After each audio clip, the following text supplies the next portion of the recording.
자, 합시다.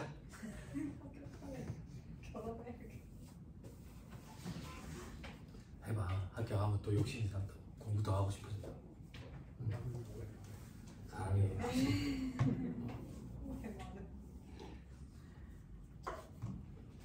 자, 5절. 자, 135페이지로 오세요. 134페이지.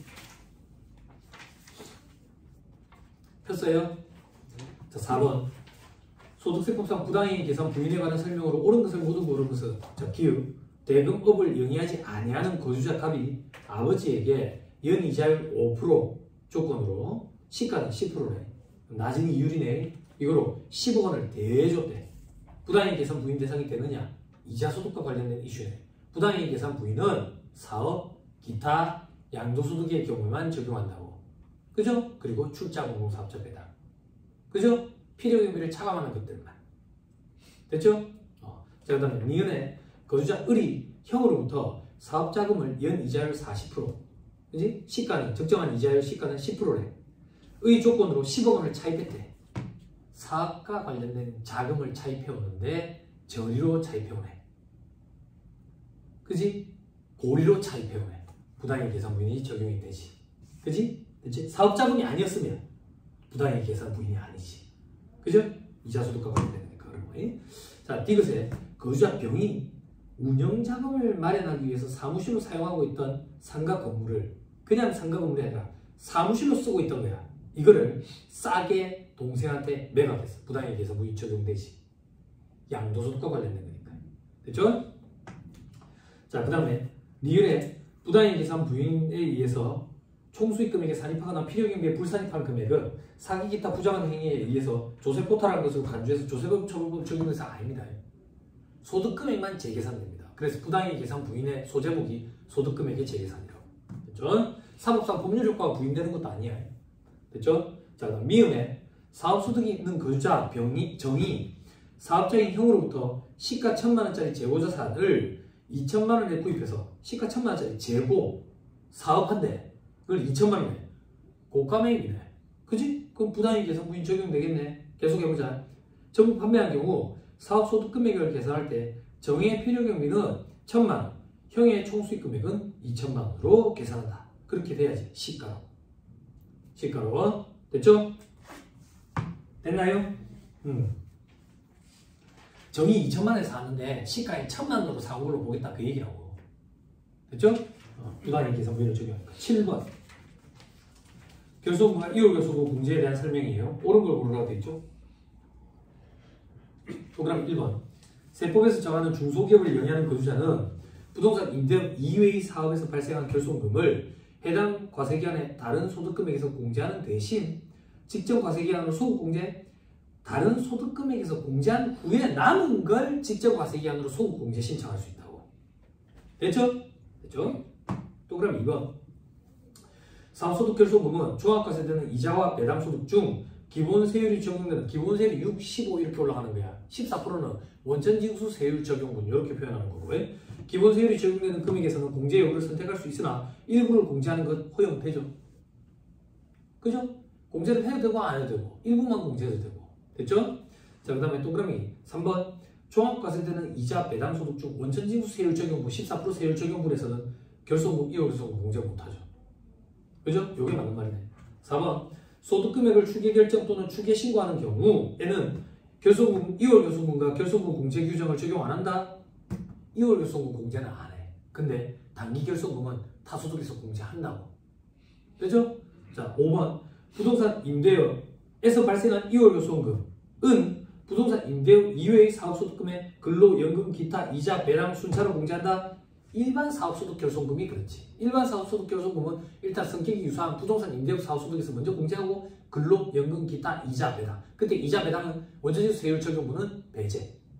그지? 그렇게 돼야지. 부동산 임대업에서 발생된 결손금은 부동산 임대업 소득금액이 발생한 경우에만 총치할 수 있지. 물론 주거용 건물 임대업에서 발생된 결손금은 일반 사업소득 결손금이랑 동일하게 지급하지. 되죠? 됐어. 쭉쭉쭉 넘어가세요. 25번.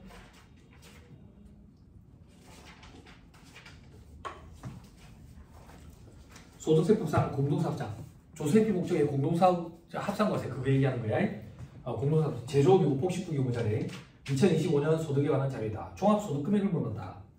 자, 공동사업자별 손익분배비율이 각 배우자, 동생 이렇게 있는데 5대 3대 2. 밑에 별표시에 보니까 배우자만 생계를 같이 하고 있어요. 회피 목적의 공동사업을 하고 있대. 동생도 같이 살고 있으면 다 포함시켜야 돼. 근데 동생은 따로 사나 봐. 그럼 갑의 배우자 거를 갑한테 엎어야 되니까 80%로 적용을 해야 된다고. 됐죠? 그럼 소득금액 계산해보자. 당기순이익이 5억이네. 그지? 5억. 갑의 급여, 대표적 급여, 필요기물 물산이. 왜? 사업소득으로 과세하기 위해서. 됐죠? 그리고 이자 수익 빼야지. 이자 소득으로 과세하기 위해서. 사업용 건물의 처분이익 1000만원. 복식부기금자네. 그지? 과세가 되겠네. 근데 건물이잖아. 양도소득으로 과세될 거니까 빼야지. 됐죠? 요거 계산하면 5억 2천. 5억 2천. 됐죠? 됐어요? 요거에 대해서 몇 프로? 50%와 30% 나온다. 사업소득금액. 됐죠? 그리고 종합소득금액 물어봤거든. 이자소득 아까 있었다고. 이자소득이 얼마 있었는데? 5천만 원 있었네. 5천만 원. 됐지? 그죠? 근데 밑에 별표시에 갑의 부친에 대한 대여금 이자로 적정 이자는 1억이래. 이자소득은 부당이익 계산 부인을 적용 안 한다고. 그래서 5천만 원이야 그냥. 그리고 5천만 원. 이 이자소득은 공동사업 합산과세 대상이 아니야. 공동사업 합산, 조세피 목적의 공동사업 합산과세 대상은 사업소득만 국한돼 있다고. 그래서 이거는 이렇게 하면 50%만. 됐죠? 됐죠? 그러면 이게 얼만데? 이게 얼만데? 이게 얼마야? 이게 얼마야? 2,500이 되네. 됐습니까? 됐나요? 됐죠? 오케이. 그 정도만 하면 되겠습니까?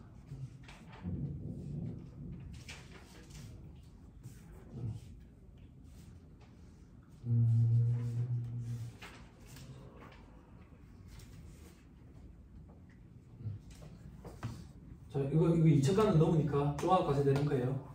이것도 같이 더해야 돼. 자, 됐네요. 그 정도 보시죠. 소득공개로 가자.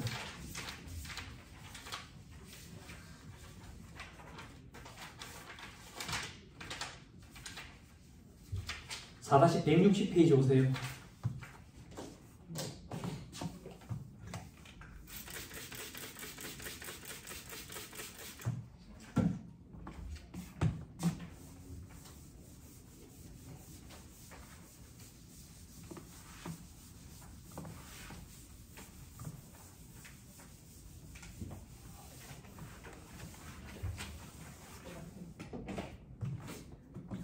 (160페이지) 11번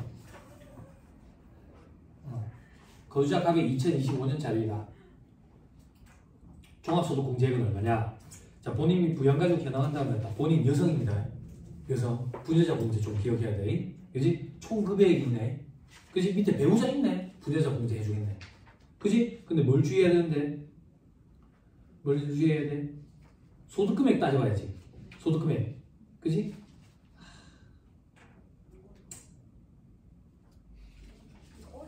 안 주어지네. 원래 시험 문제에서는 주어졌거든요. 근로소득 공제를 시험 문제에서는 준다고. 이 문제가 아마 같이 엮였던 문제일 거예요. 회계사 기출이죠. 회계사 기출에 근로소득 공제 표를 주고 두 문제를 같이 엮어가지고 출제한 적이 있어요. 그때 줬는데 여기서는 지금 아마 편집하면서 잘려가지고 없는 것 같아요. 잘려가지고. 자, 해답 보고 얘기할게요. 총 금액이 6천만 원이면 근로소득 금액은 4,725만 원이네. 실제 이 문제가 기출됐을 때는 근로소득 공제가 얼마나라고 주어져 있었던 표가. 그러면 근로소득 금액이 3천만 원, 즉 종합소득 금액이 3천만 원 이하가 아니니까 이 사람은 부녀자 공제를 못 받는 사람이야.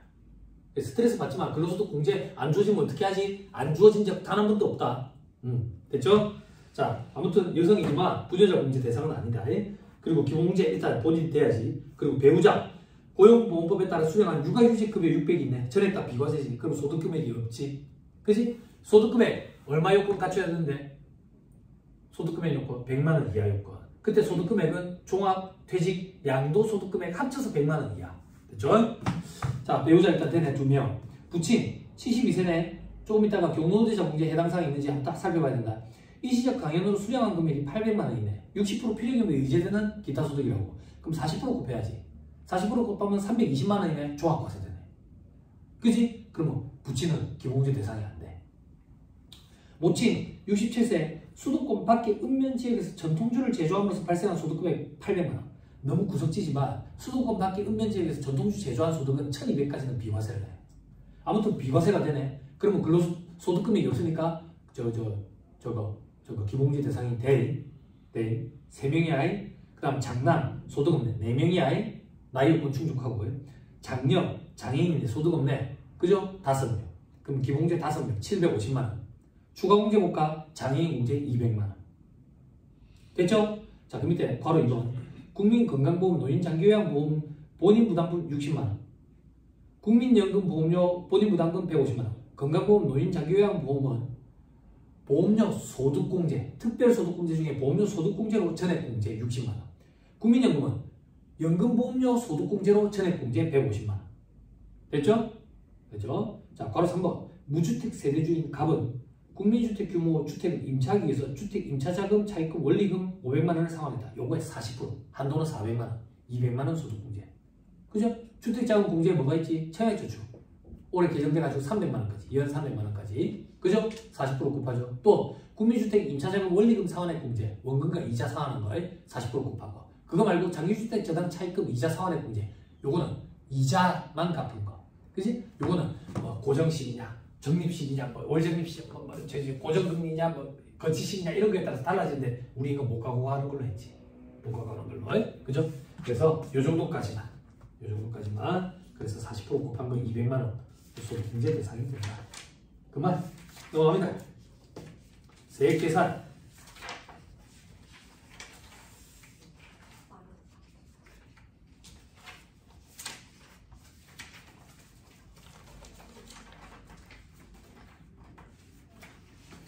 세액계산, 산출세액 계산하는 거 안 할 겁니다.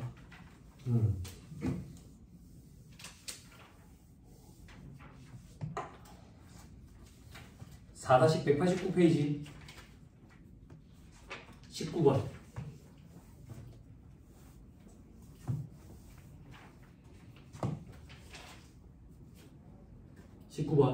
거주자 갑의 2025년 근로소득 총급여액과 보험료 세액공제액을 계산한 것으로 옳은 것은. 자, 갑의 급여 및 상여 합계 1억 총급여액이 들어가죠. 본인의 국민건강보험료 연간 300만원. 회사와 본인이 각각 150%씩 부담해야 되는데 회사가 전액 부담했대. 내가 부담해야 될 150만원 회사가 부담해 줬으니까 총급여액에 집어넣어야죠. 그리고 소득공제로 차감해야 돼. 여기는 지금 세액공제를 물어봤거든. 그러니까 해당 사항 없어. 소득공제로 차감하는 거야. 됐죠? 그 다음에 본인의 자동차 보험료 보장성 보험 연간 한도 100만원 한도 내에서 12% 곱하죠. 그죠? 또 장남네, 장남 소득 없다네. 그죠? 장애인 전용 보장성 보험료네. 일반 보장성 보험은 나이 요건, 소득금액 요건 다 갖춰야 된다고. 장애인 전용 보장성 보험은 소득금액 요건만 갖추면 돼. 그죠? 소득금액 요건 갖췄네. 한도 연간 100만원 15% 곱하지. 됐지? 자, 이혼한 배우자. 이혼한 배우자에 대해서 이혼하기 전까지 보험료 내준 게 있으면 세액공제 대상이 된다고. 그게 얼마인데? 40만원. 그럼 내 거 50만원에 40만원 더해. 100만원 내내. 거기에 12% 곱하지. 그죠? 일반 보장성 보험 100만원 한도 내에서 12%. 장애인 전용 보장성 보험 100만원 내에서 15%. 됐죠? 자, 20번. 근로자 갑 여성인의 지출한 의료비다. 의료비 세액공제액을 계산해봐라. 갑의 총금액은 8천만원이다. 갑이 본인과 부양가족을 위해서 지출한 의료비 내역 돼 있죠? 그죠? 첫 번째. 본인 의료비. 65세 이상자 의료비. 그지? 그리고 6세 이하자 의료비. 개정돼가지고. 그리고 장애인. 그리고 중증 질환자. 한도시 대상이 되지. 그지? 두 번째. 그 외의자를 위해서 지출한 의료비. 요건 총금액의 3% 곱한 걸 차감한다고. 이거 한도 있는데 한도에 걸리는 경우 없으니까 그것까지 기억할 필요 없고. 세 번째. 미수가 선천성 이상 네 번째, 난임 시술비. 여기는 15% 곱하고 20% 곱하고 30% 곱한 걸 세액공제 대상으로 하지. 자, 해보자. 1900, 8천만 원. 바로바로 갖다 쓰자. 나오는 자료 나올 때부터 8천만 원. 8천만 원.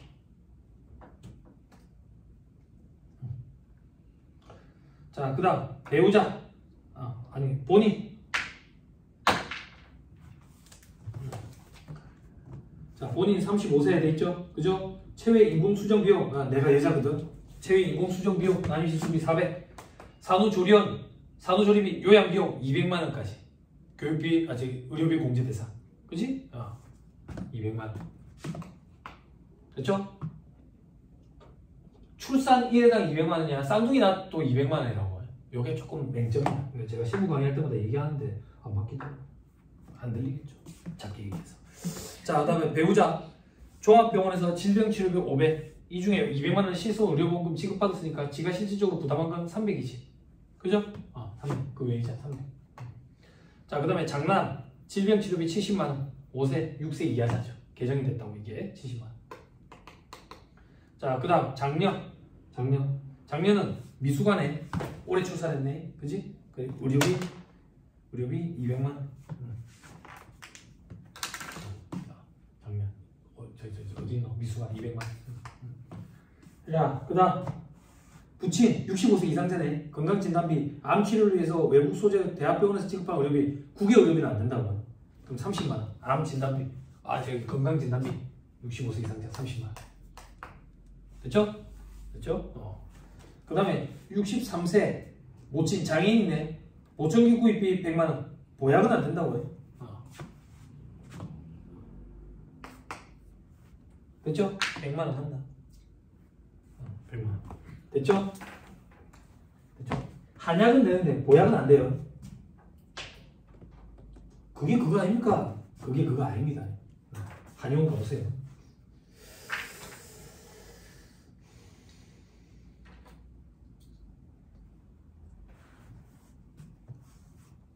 자, 됐죠? 그래서 계산을 하면 얼마가 되는데 해답 보고 갈게요. 요거 하면 400. 요거 3%하면 240이죠. 그죠? 그럼 하면 60. 그죠? 15% 곱하고 20% 곱하고 30% 곱하면 돼요. 재미없죠? 칠판. 제가 출제하면 이렇게 출제할 거예요. 총 금액이 얼마인데? 2억. 2억에 3%하면 얼마인데? 600만 원. 300에서 600 빼면 얼마예요? 마이너스 300이죠. 마이너스 300 위로 올라간다고. 위로 올라가. 됐죠? 그래서 차감한다고. 그래서 차감할 게 없대? 밑으로 내려오지. 그래도 차감을 못해? 밑으로 내려오지. 그래서 총 금액이 3% 초과해가지고 의료비 지출하지 않는 한 의료비세 공제 못 받죠. 그죠? 요게 포인트예요. 의료비세 공제는. 마이너스가 나면 다른 데서 빼는 거예요. 그죠? 시험 문제에 만약에 출제가 된다면 마이너스가 나도록 출제하지 않을까 라는 생각이 강해요. 넘어갑니다. 27번 교육비세 문제. 다음은 근로자, 일용 근로자 아니랍니다. 근로자 갑의 교육비와 관련된 자료입니다. 교육비 세액공제액은 얼마냐? 교육비 세액공제는 15%예요. 초, 중, 고등학생까지 연간 한도 300만원까지 15%. 대학생은 900만원. 대학원은 본인 것만 되고 한도 없어. 그지? 교복 구입비. 중, 고등학생에 한해가지고 연간 50만원. 안경 구입비. 컨택트 렌즈 합쳐가지고 연간 인당 50만원. 됐죠? 현장 체험 학습비. 연간 20만원. 여기도 헷갈린다. 연간 20이야, 30이야. 빨리 찾아보자. 30. 연간 30? 페이지 좀 엮어줘요. 저 맨날 네.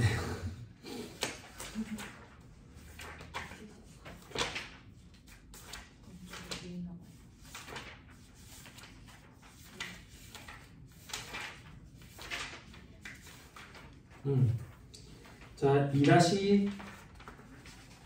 2-179페이지.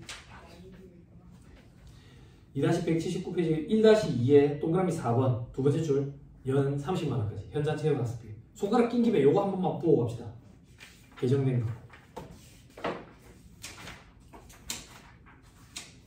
2-171페이지 서머리 요거 개정됐잖아. 자녀세액공제 그죠? 8세 이상 공제 대상 자녀, 7세까지는 아동 수당이 나오기 때문에 중복되지 않기 위해서 8세 이상 자녀가 있는 경우. 그러면 기본 공제 대상자이면서 8세 이상이니까 결국 8세 이상에서 20세 이하까지인 거지. 그게 하나야. 그러면 25만 원. 둘째는 30만 원. 둘이면 25만 원, 30만 원, 55만 원. 셋째부터는 40만 원씩.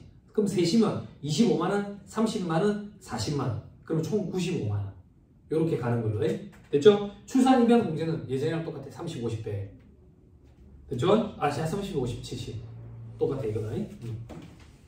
자, 개정된 거 지금 문제를 같이 안 풀어드려서 이거는 별도로 좀 같이 봤어요.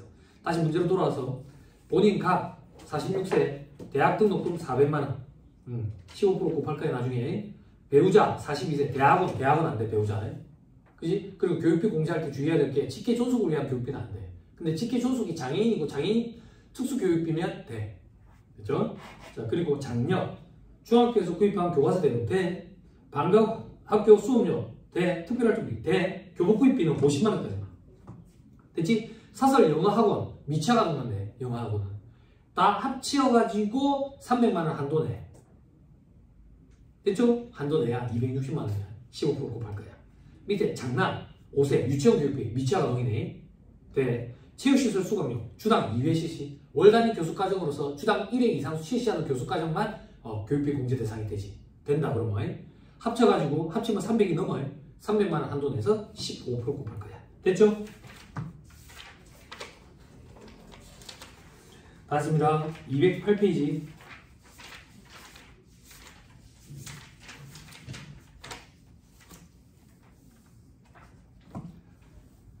(208페이지) 4번 소득세법상 퇴직소득 과세에 대한 설명을 옳지 않은 것은 동그라미 1번 법인의 상근이 비상근이 됐대.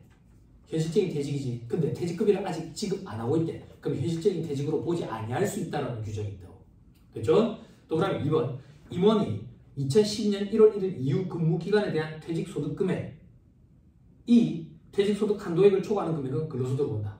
임원 퇴직금 한도 규정을 갖다 대지. 근데 이 임원 퇴직금 한도 규정이 2012년에 생겼거든. 그래서 2011년 말까지 근속했기 때문에 받는 퇴직금에 대해서는 한도 규정을 안 갖다 대고 2012년 1월 1일 이후부터 근속했기 때문에 받는 퇴직금에 대해서는 한도를 갖다 대서 한도 초과되는 금액은 근로소득으로 과세하는 거지. 못 받아가는 게 아니라. 한도 미달하는 금액만 퇴직소득세 계산구조에 집어넣으면 된다고. 같은 금액을 퇴직소득세 계산구조랑 근로소득세 계산구조에 넣었을 때 상상 그 이상으로 차이가 많이 벌어질 만큼 세금이 적다고. 각종 누진공제, 환사소득공제가 크기 때문에 근속연수 공제도 크고. 그래서 그렇게 꼼수로 받아가고 싶어하는 거야. 월급 적게 받다가 나중에 퇴직할 때 몰빵해서 받아가고 싶다고. 그래서 임원 퇴직금 한도 규정이 생긴 거야. 동그라미 3번 거주자가 국외 원천 퇴직소득 금액이 있고 그 소득에 대하여 국 외에 외국 소득세액을 납부한 경우에는 법정 한도 내에서 외국 납부세 공제를 받을 수 있다. 퇴직소득도 외국 납부세 공제, 이중과세 조정을 할 수 있어. 다만 2월 공제는 안 돼. 됐죠? 양도소득도 외국 납부세 공제 적용이 되지. 다만 2월 공제 안 돼. 됐죠? 동그라미 4번 퇴직소득에 대해서 외국 정부에 납부해야 했던 외국 소득세액에 대한 외국 납부세 공제 한도 초과액은 10년간 1월 공제 안 된다고. 됐지? 10년간 1월 공제는 사업소득에서 발생한 거. 밑에 동그라미 5번 퇴직소득 금액이 퇴직소득 공제 금액에 미달하는 경우 퇴직소득 금액을 공제액으로 한다. 당연하지. 마이너스는 없다 그 얘기야. 근로소득 공제도 마이너스가 날 수도 없지. 그 말이야. 됐죠? 다 했습니다 여러분. 양도는 안 갖고 갈 거죠? 네. 원래 해마다 양도소득세가 두 문제는 나오거든요. 한 문제 말 문제, 한 문제 계산 문제인데 최근 년 사이에 잘 안 나왔어요. 잘 안 나오다 보니까 수험생들이 양도소득세도 공부하려고 양이 많다 보니까 요즘 애들 말로 가성비 그게 안 맞아가지고 막 그래. 그래서 저도 기본 강의할 때는 양도소득세는 뒤로 밀어놨다가 들으실 분만 들으세요 그래가지고 그때 선택하실 수 있게 그렇게 했다고. 근데 여기는 지금 들으신 분이 없고 안 갖고 가신다니까 보자 합시다. 10절 절차 규정.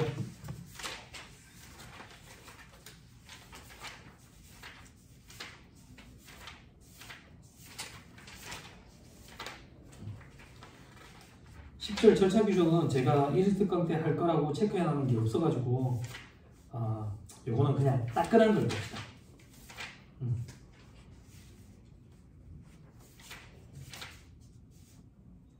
다끈한 거 보면 안 되겠네. 다끈한 거 버리는 거네. 너무 어려운 거네. 그죠? 자, 요 정도 봅시다. 4-289페이지.